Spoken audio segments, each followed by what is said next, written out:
আসসালামু আলাইকুম, কেমন আছেন সবাই? আশা করি ভালো আছেন। আজকে আমি একটা রেসিপি দেখাবো। আমি প্রথমে মাছটা নিয়ে এলাম, এখন মাছটা সুন্দর করে ছেঁচে নিচ্ছি। এখন সব উপকরণগুলো দিব। এখানে মাংস আছে, ডিম, আলু কুচি, পেঁয়াজ কুচি, রসুন কুচি এবং আরও অন্যান্য উপকরণ আছে। এখানে আমি সবগুলো উপকরণ একসাথে নিয়ে নিচ্ছি। দেখুন, আপনাদেরকে দেখাচ্ছি উপকরণগুলো। আমি এবার কড়াইটা দিয়ে দিব, তার মধ্যে কিছু জিরা সম্বার দিব। আমি জিরাগুলো দিয়ে দিলাম। এবার এগুলো সুন্দর করে ভেজে নিচ্ছি, সুন্দর মশমশা করে ভেজে নিচ্ছি। এবার মশলাগুলো সুন্দর করে দিয়ে দিচ্ছি। হলুদের মশলা, মরিচের গুঁড়া, সজের গুঁড়া, অন্যান্য উপকরণ যা আছে সবগুলো আমি সুন্দর করে দিয়ে সুন্দর করে ভেজে নেব।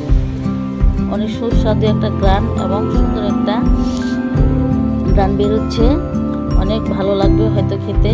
আমি এখন এখানে তিল এবং কালি জিরার গুঁড়া দিয়ে দিচ্ছি, যাতে খাবারটা অনেক সুস্বাদু এবং অনেক স্বাদ লাগে, খেতেও অনেক ভালো লাগে। স্যাডটা অনেক রকম হচ্ছে, অনেক ভালো লাগছে। তো আমি এখন মাছটাকে নিব। মাছটাকে নিয়ে সুন্দর করে মশলা ভরিয়ে দিচ্ছি।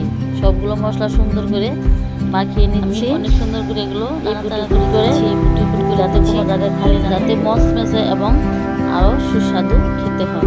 কেমন হয়েছে সবাই বলবেন, সম্পূর্ণ ভিডিওটা দেখবেন এবং সবাই বলবেন। যদি ভালো লাগে অবশ্যই একটা লাইক কমেন্ট করে দিবেন। এবার আমি এটাকে সুন্দর করে বেঁধে নিচ্ছি। মাছগুলোকে অনেক সুন্দর করে বেঁধে নিচ্ছি, কষে বেঁধে নিচ্ছি, যাতে ভিতরের মশলাগুলো বের না হয়।